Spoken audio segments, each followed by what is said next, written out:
আসসালামু আলাইকুম ভিউয়ার্স, সবাই কেমন আছেন? আশা করি সবাই অনেক ভালো আছেন। আজকে আমাদের নতুন একটা ভিডিওতে সবাইকে স্বাগত জানাচ্ছি। আজকের ভিডিওটার মূল বিষয় হচ্ছে বিকাশ প্রতারণা। আমরা কিন্তু বিকাশ ইউজ করতে গিয়ে অনেক সময় প্রতারণার শিকার হয়ে থাকি, যার ফলে আমাদের টাকাগুলো হাতিয়ে নেয় প্রতারকরা।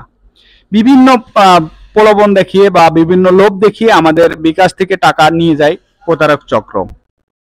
এটার বিরুদ্ধে আমরা কোনো প্রকার প্রতিরোধ করি না বা কোনো প্রকার ব্যবস্থা নিই না, যার ফলে প্রতারক চক্র অনায়াসেই ভালোভাবেই তাদেরকে ছেড়ে দেওয়া হয় আর কি।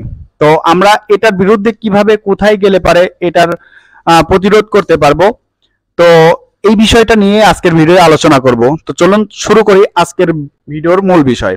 শুরুতেই আমরা একটি দরখাস্ত লিখব বরাবর পুলিশ সুপার রাজবাড়ী জেলা, যেহেতু আমি রাজবাড়ী থেকে, সেহেতু রাজবাড়ী জেলার পুলিশ সুপারের কাছে দরখাস্ত করব। বিষয়টি হচ্ছে বিকাশ প্রতারণার মাধ্যমে টাকা হাতিয়ে নেওয়া প্রসঙ্গে।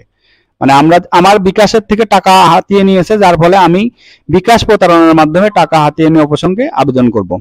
জনাব, উপরোক্ত বিষয়ে আলোকে আপনাকে জানানো যাচ্ছে যে গত 1/6/2024 ইং তারিখ রোজ শনিবার সকাল 9:40 অর্থাৎ আপনার যে যে তারিখে টাকাটা নিয়েছে সেই তারিখটা দেবেন এবং দিনটা।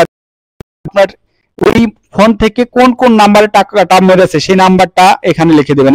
আমাদের দুইটি নাম্বারের টাকা গিয়েছে, সেই দুইটি নাম্বার, এই নাম্বার থেকে কল দিয়ে বলেছে আমার নামে জাল টাকার অভিযোগ আছে এবং আপনার নাম্বারে এবং আপনার বিরুদ্ধে কেস হয়ে গিয়েছে ও বিভিন্ন ভাবে প্রশ্ন করে আমাকে ভয়ভীতি দেখায় ও থানার ওসির পরিচয় দিয়ে আমার ফোনের বিকাশ পিন সংগ্রহ করে।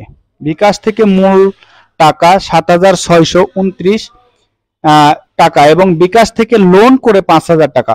অর্থাৎ ভাবেন যে কত বড় প্রতারক চক্রটা কত বড় ইয়ে হতে পারে, যে আমার বিকাশ থেকে লোন নেওয়া যাবে সেটাও সে জানে এবং সেখান থেকে লোন নিয়েও আরো 5,000 টাকা নিয়েছে। আমরা সেটাও এখানে উল্লেখ করে দিব। তারপর মোট টাকা কত টাকা নিয়েছে মোট সেটা আমরা উল্লেখ করে দিচ্ছি 12,629 টাকা। টাকাটা হাতিয়ে নিয়েছে আমার বিকাশ নাম্বার, যে নাম্বার থেকে টাকাটা নিয়েছে আমরা সেই নাম্বারটা এখানে লিখে দেব। তারপরে এখানে অতএব জনাবের নিকট আবেদন, উক্ত অভিযোগটি গ্রহণ করতে জনাবের মর্জি হয়। এরপর আপনি বিনীত নিবেদক হিসেবে বিনীত নিবেদক হিসাবে যে যার নাম্বার থেকে টাকাটা নিয়েছে সে একটা স্বাক্ষর করে তার ঠিকানা সহ এখানে আমরা দিয়ে দেব।